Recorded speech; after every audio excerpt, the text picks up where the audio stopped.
काफी कुछ सीखने को प्रेरणा मिलती है आपसे। सुशील सिंह जी,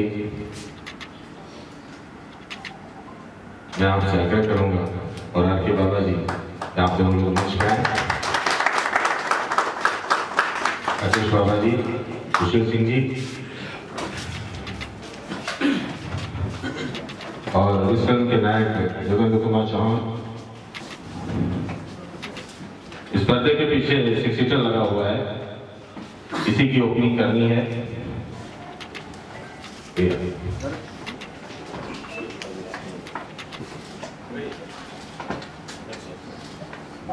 ये ओपनिंग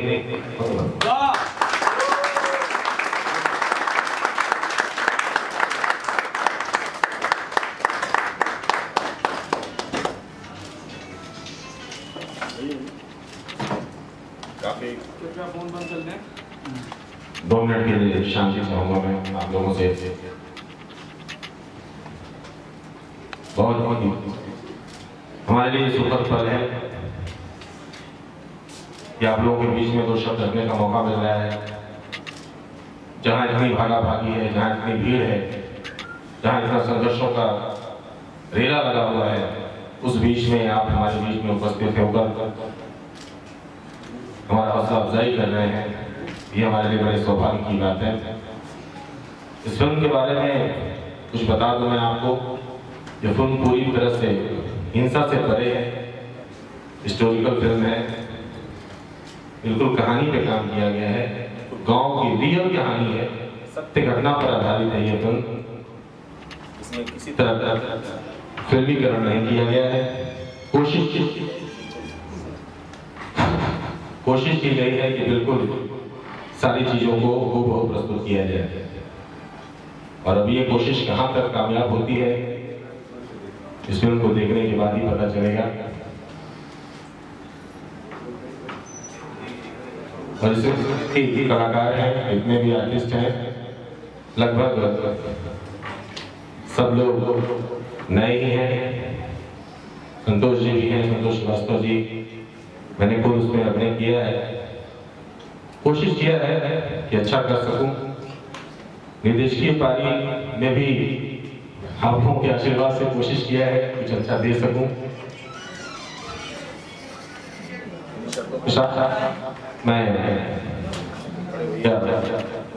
सुशील जी से चाहूंगा आशीर्वचन के रूप में और हमारी फिल्म के लिए और हमारे लिए हमारे योगेंद्र कुमार चौहान जो इस फिल्म के हीरो हैं और प्रोड्यूसर भी हैं, उनके लिए 2 शब्द अपने आशीर्वचन से संबोधित करें। सुशील जी।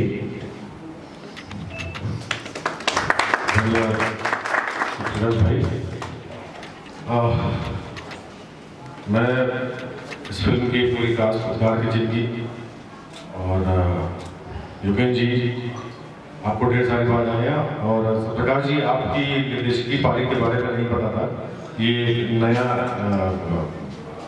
नई प्रतिभा का पता चला, तो बहुत बहुत बधाइयाँ, शुभकामनाएं। और जैसा आपने कहा कि पूरी तरह से गंवाई फिल्म है, तो बिल्कुल जब भी ये फिल्म रिलीज हो मुझे बताइएगा, हम जरूर देखने के चलेंगे साथ में। और पूरी टीम को बधाई। कहानी पे काम हो ये जरूरी है, और पर्दे पर यही दिखेगी, मेरा ऐसा मानना है। और मुझे पूरा विश्वास है कि ये फिल्म उसको सर्टिफिकेट प्राप्त करेगी। फिर से एक बार निमंत्रित करने के लिए धन्यवाद। आप सबको ढेर सारी बधाई। मन में डर भी है लेकिन हौसला भी है कि कुछ अलग करने का प्रयास किया गया है। मैं 2 शब्द राकेश बाबा जी से सुनना चाहूंगा। बीमार चल रहे हैं बेचारे, तो अब जितने भी लोग यहाँ आए हुए हैं, हमारे मीडिया के बंधु, हमारे साथी, हमारे एंटी हीरो ग्रुप्स के काफ़ी लोग यहाँ पे उपस्थित हैं, मैं सबको बहुत दिल से धन्यवाद देना चाहूँगा। आज मेरा परिवार मेरे साथ खड़ा है, इस बात के लिए बहुत खुशी है मुझे, और हमेशा भी चाहेंगे कि इस तरह से सब लोग मेरे साथ खड़े रहें। और मैं अपने मीडिया में लोगों से चाहूँगा कि आप जैसे चाहें संवाद स्थापित कर सकते हैं, हम आपके साथ बातचीत करना चाहते हैं।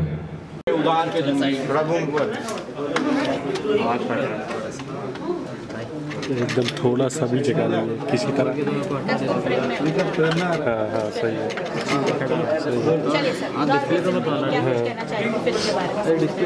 जी, ये फिल्म पूरी तरह से गांव की सत्य घटना पर आधारित है और एक ऐसी महिला की कहानी है इसके जीवन में शायद ही बिल्कुल ये मुमकिन नहीं है, लेकिन वो होता है, ऐसी घटना होती है। एक बाप जो है अपनी बेटी को उसकी शादी के लिए जितना परेशान होता है, उसको सुहागन बनाने के लिए जितना परेशान होता है, उससे कहीं ज़्यादा वो बाप उसे विधवा साबित करने के लिए परेशान होता है। इसका मूल सारांश ये है, यानी समाज की उग्र प्रवृत्ति के लोग, आसपास के इर्द गिर्द के लोगों द्वारा इतना प्रताड़ना दिया गया उसे, सुहागन रहते हुए भी प्रताड़ित हुई, और जब वो औरत विधवा होती है पूरे समाज ने उसे जो है विधवा मानने से ही इनकार कर दिया, और उसी उधेड़ की ये पूरी कहानी है। बिल्कुल ग्रामीण परिवेश में इसको शूट किया गया है, कोई भी बहुत ही एक्स्ट्रा ऑर्डिनरी चीज़ इसमें नहीं लाई गई है। बिल्कुल वही गाँव का मंडई, वही गाँव का कुआर पोरा जो कह लीजिए आप, कुआं चाहे गांव का नाद, वही गांव की आलू की खेती, सब कुछ बिल्कुल गांव में शूट हुआ है। पूरी तरह से गांव की फिल्म है। अच्छा, फिल्म में और कुछ स्टार कास्ट का कुछ बताइए। कि मैंने बताया पहले भी, ऐसे ही बता रहा हूँ, इसमें स्टार कास्ट नहीं है।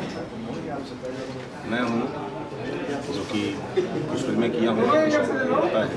इस फिल्म में मेरे अजय भोजपुरी विलन हैं और दूसरे संतोष श्रीवास्तव जी हैं, जेके चौहान जो इस फिल्म में हीरो हैं मेरे साथ हैं। उनकी भी 5-6 फिल्में हैं एज ए कैरेक्टर आर्टिस्ट, लेकिन एज ए हीरो इनकी पहली फिल्म है। बाकी स्टार कास्ट में तो नहीं देना बाकी सर आपसे जानना चाहूँगी आपके किरदार के बारे में कुछ बताइए और फिर जी स्टिल साइड बाहर की ज़िंदगी में एक ऐसा मेरा कैरेक्टर ऐसा भी प्ले कर रहा हूँ, बिल्कुल एक सपोर्टिंग इंसान है, जो भला है, जो बिल्कुल टूट चुकी होती है, और उसको एक ऐसा इंसान मिलता है जो जीने के लिए उसको प्रेरित करता है और हौसला बुलंद करता है। फिर उसको काफ़ी उम्मीदें बढ़ जाती हैं और बहुत आगे चलकर उसको कामयाबी मिलती है। इस तरह का मेरा एक कैरेक्टर है जो कि एक गांव का एक ऐसा इंसान है जो सबकी हेल्प करता है। तो मैं इस तरह के कैरेक्टर करके बहुत संतुष्ट हूँ कि मुझे इस तरह से करने का अवसर मिला, और ये मेरे आदर्श हैं सत्यराज जी, इसमें के डायरेक्टर हैं, एक्टिंग भी की है और बहुत अच्छा लगा इसमें काम करके। और सिनेमा बिल्कुल कंप्लीट हो चुका है, फिनिशिंग के स्टोरी पे कब काम शुरू किया आपने? आपको कैसे लगा कि इसमें एक मुद्दा होना चाहिए, इस पे काम होना चाहिए, एक फिल्म बननी चाहिए? ये पूरी घटना जो है मेरी आंखों के सामने से घट रही थी और मैं इसके मैडम तक नहीं पहुंच पा रहा था, क्योंकि घटना जैसे उस लड़की के साथ अन्याय मेरी बिल्कुल, मैंने बताया जैसे कि ये सत्य घटना पर आधारित है, बिल्कुल सब कुछ अन्याय मेरी आंखों के सामने हो रहा था। मैं एक तरह से मैं वो एक जो ये किरदार कर रहे हैं, तो रियल लाइफ में मैं उस किरदार को निभा रहा था कि मतलब उसका साथ दे रहा था, सपोर्ट कर रहा था। मेरे ऊपर सच में हमले भी हुए उस बात को लेकर के कि आप ऐसा क्यों कर रहे हैं, जबकि ये लड़की को हम लोगों ने साबित कर दिया है कि ये लड़की इस गांव की विधवा ही नहीं है, उस लड़के से उसकी शादी ही नहीं हुई थी। तो उसको मैंने इतराज़ किया कि नहीं यार, मैं तो इसकी शादी में गया था, मैं तो ये किया था, तो फिर ऐसा कैसे हो सकता? मेरे लिए बहुत शौक था, ये बहुत ही अप्रत्याशित घटना थी कि ऐसा होता भी है क्या, कि मतलब इतना सब कुछ होने के बाद भी कागज़ों में, चंद कागज़ों में नाम न दर्ज होने की वजह से उसको ये साबित कर पाना बहुत मुश्किल हो गया कि वो इस घर की बहू है ही नहीं। तो मुझे ये पता चला, ये लगा कि जो सरकारी मशीनरी है वो अलग काम करती है, ये हमारे जो आडम्बरिक शादियां हैं वो किसी काम की नहीं है, इसके किसी भी रिकॉर्ड को सरकार में कोई मान्यता नहीं मिलती है। मैंने उस दिन महसूस किया एक छोटे से रजिस्टर में जिसका नाम दर्ज नहीं है, वो किसी की पत्नी है, किसी की बेटी है, कोई मान्यता नहीं है उसकी, जब तक कि रजिस्टर में दर्ज नहीं है। मैं उस कहानी को बिल्कुल देख रहा था और लिख रहा था। तो अंत में जब कुछ निर्णय आया उस वक्त मैंने फिल्म को कंप्लीट किया और फिल्म बनाने का विचार बनाया कि बनना चाहिए। ये 13 की है, 12 से 13 तक, और 13 में पूरी घटना लगभग पटाक्षेप की तरफ थी, और उसी बीच मैंने इसको कंप्लीट भी किया तुरंत, और तुरंत उसकी कहानी बनाई मैंने, उसमें भी लिखा, उसके बाद शूट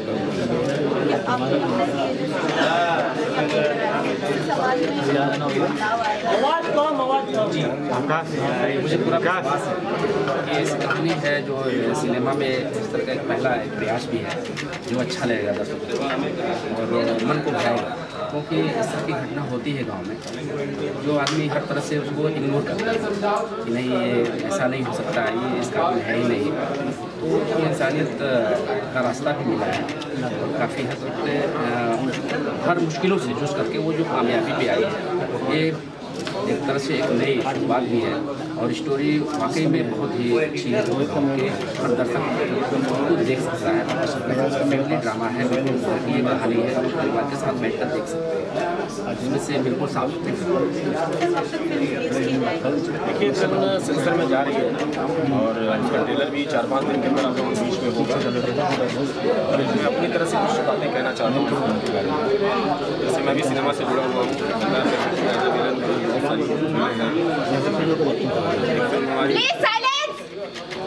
एक फिल्म हमारी रंगबाज खिलाड़ी, जिसको यूथ सर्टिफिकेट मिला है, भोजपुरी में यूथ सर्टिफिकेट किसी फिल्म को मिलना है, ये अपने आप में ही अप्रत्याशित बात है।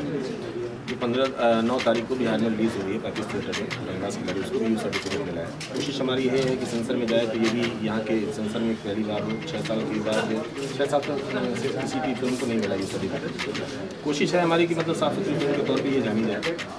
जैसा कि मैंने बताया कि लोग यहाँ रोज़ गुंगत होता है, रोज़ सारी बातें होती हैं, हम डिफरेंट करने जा रहे हैं, लेकिन मैं सच बताऊँ आपको दिल टूट जाता है जब कभी हम जो विदेशी डेलीगेट्स आते हैं, मॉरिशस, गुयाना, फिजी, चिनाड, और वहाँ के जो हमारी भाषाभाषी लोग हैं जो वहाँ पे रहते हैं, जिसको हम भोजपुरी भाषा ही बोलते हैं, जो गिलमिटिया बन के कभी वहाँ चले गए और उन लोगों ने वहाँ पे जाकर अपना देश बना लिया, तो मेरी जो सीधे संवाद होता है तो वहाँ दर्द बहुत होता है कि हम जो यार सिनेमा निर्माण कर रहे हैं ना, बिल्कुल कहीं न कहीं से नकल कर रहे हैं, नाम तक की नकल है, स्टोरी तक की नकल है। तो मेरी जब बात एक बार मैंने जैसे ये सत्य घटना पर काम करने की कोशिश की, गिलमिटिया पे मैं कुछ वर्क किया हूँ और कर भी रहा हूँ, तो इसी दौरान मेरी कुछ डेलीगेट्स से बात हुई विदेशी लोगों से, तो उन लोगों का एक दर्द था कि हमने पूछा कि सर भोजपुरी फिल्में इतने बड़े पैमाने पर बन रही हैं, लेकिन मॉरिशस में, गुयाना में, फिजी में नहीं लग रही है, क्यों?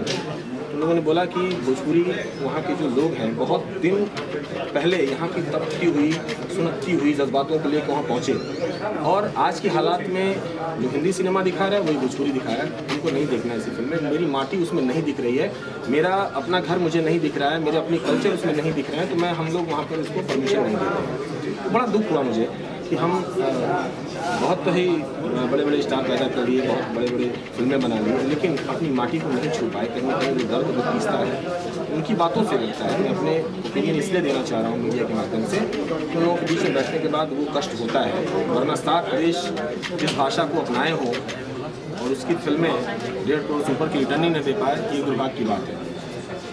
कहीं ना कहीं हमारी संस्कृतियों के साथ, कहीं ना कहीं हमारे कल्चर के साथ, और उसका एक और भी पक्ष है, एक और भी पहलू है, उसको मैं कहना चाह रहा हूँ आप लोगों के माध्यम से, उसको टेलीकास्ट कर सकती हूँ।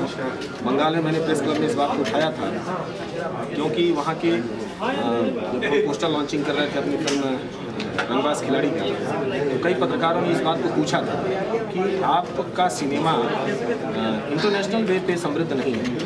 तो मेरा एक ही लफ्ज़ था, एक ही था कि सिनेमा उस भाषा का समृद्ध होता है जिस भाषा का रंगमंच समृद्ध होता है। भोजपुरी का रंगमंच बिल्कुल नहीं बराबर है। सिनेमा की समृद्धि के बारे में सोचना भी गलत है। रंगमंच किसी भी भाषा का उसकी संस्कृति, उसकी कला, उसके साहित्य, उसके दर्शन का होमवर्क है। जिसका होमवर्क अच्छा होता है उसका क्लास वर्क अच्छा होता है, ये मेरा मानना है। तो उन लोगों को लगा ऐसा कि लोगों ने नाच पे प्रश्न किया कि आपके यहाँ आइटम सॉन्ग ज़रूरी होता है। मैंने कहा वो आइटम सॉन्ग तो आपका दिया हुआ नाम है, हम तो नाच, जिसको हमारे गाँव में नाच बोलते थे, वो नाच है, वो नाच है। वो नाच में कारवा भी था, बहुत सारे परंपराओं की चीज़ें थी, उसको बदलते बदलते आज मॉडर्न युग में उसको आइटम बना दिए, वो अलग विषय। लेकिन रंगबाज खिलाड़ी में उस नाच का प्रयोग किया है मैंने, लेकिन बावजूद उसके आज की भोजपुरी फिल्मों में जब भी आइटम सॉन्ग के रूप में कोई नाच प्रस्तुत हो जाता है तो उसको यूथ सर्टिफिकेट नहीं मिलता है, लेकिन उसको यूथ सर्टिफिकेट मिला है, उसकी कोई रीज़न होगा कुछ। यही है कुछ बातें जो सिनेमा के बारे में मुझे आपसे कहनी थी, और भी जो चाहें आप मुझे पूछ सकते हैं। अच्छा, तो जैसे कि आपने कहा कि बाहर देशों में फिल्म नहीं लगती है, तो कुछ प्रयास किए जाएंगे इस फिल्म को रिलीज करने के? देखिए सर, मेरी बात कई लोगों से हुई है। जैसे बहुत बड़े साहित्यकार हैं अभिमन्यु दत्त जी, भोजपुरी में बहुत बड़े बड़े साहित्य हैं उनके। मैं भोजपुरी के बहुत सारे दर्शक चाहे मेकर बहुत सारी चीज़ों से वाकिफ़ नहीं है, भोजपुरी के उसके व्याकरण से वाकिफ़ नहीं है, उसकी शब्दकोश से वाकिफ़ नहीं है। इसका बहुत कष्ट होता है, शब्दों का थोड़ा सा घालमेल पता नहीं चलता। तो बात चल रही है मेरी, और बहुत ही जल्द ही कुछ अच्छा रिजल्ट आने की कोशिश है, क्योंकि गिलमिटिया मेरा जो सब्जेक्ट है उस पर मैं काम करना चाह रहा हूँ। तो बहुत सारे लोगों से बातचीत चल रही है, तो उनका मानना यही है, जैसे मैंने पहले ही बताया, कि हमारी संस्कृति, हमारी कला, हमारी सभ्यता अगर दिखती है तो उसको रिलीज करें। वरना जिस तरह से आज की मेकिंग है वो तो सभी लोग बना रहे हैं। तो हिंदुस्तान में एक जैसी फिल्म बन रही है, चाहे तो फाइट है, तो आइटम सॉन्ग है, चाहे तो गाना है, और ड्रेस के पहनावे आप देख ही नहीं है, तो उनको उसमें कल्चर नहीं दिखता। उनकी शिकायत यही है, ये सच भी है, झूठ भी नहीं है। इसको हम कह सकते हैं कि उसमें कल्चर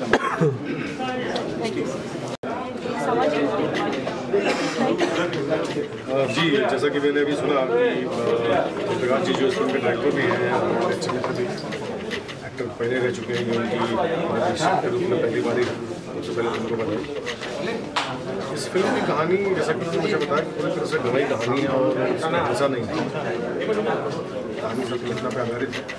तो मैं चाहूँगा कि इस तरह की कहानियों पर अगर काम होता है और कहानी पर काम होता है तो वाकई में फिल्म अच्छी बनेगी, और मैं बधाई दूँगा इस फिल्म की।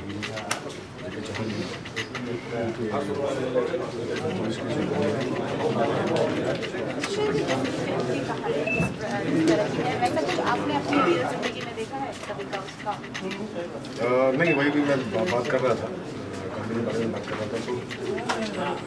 तो लेकिन कुछ न कुछ घटनाएं होती हैं जो हम सबके पास घटती तो है, लेकिन कोई उसको नोटिस करता है, कोई नहीं। अच्छी बात ये रही कि ये कहानी नोटिस हुई और उसके साथ घटना पे आधारित है, तो बेहतर तरीके से फिल्म बनी हुई है, ऐसा मुझे